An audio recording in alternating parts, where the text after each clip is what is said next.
Первые ростки появляются задолго до начала спада воды. Вначале все становится синим, затем сиреневым, потом желтым, белым и, наконец, зеленым. Это в тайге, а в тундре все гораздо быстрее.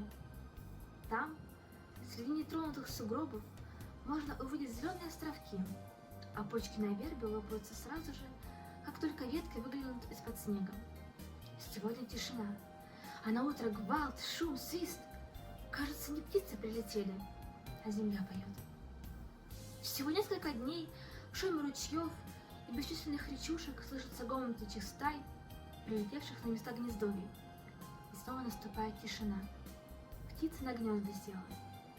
В один из таких дней я бродил по берегу моря, глядел на плывущие по глуби льдины, на птиц, отводящих меня от гнезда, и так наглотался свежего ветра, что, вопреки правилам, выбрал бугорок по суше, прилег и уснул. Не знаю, сколько проспал, но когда встал и набил табаком трубку, то увидел, что бугорок из белого стал зеленым, и на нем ясно виднелся контур моего тела. Я не раз слыхал от стариков, рассказывающих бывальщины, что стоит припасть ухом к земле, и услышишь, как растет трава. Наверное, я крепко спал и не слышал этого, но то, что трава пробилась из-под земли, видел своими глазами. Кто раз побывал в тундре, тот еще вернется туда. Тот никогда не забудет ее весенней песни. Так поет только северная земля.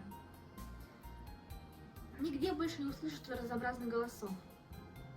Может быть, непонятный шорох и скрип и стоны и есть рост тундровых трав. Кто скажет?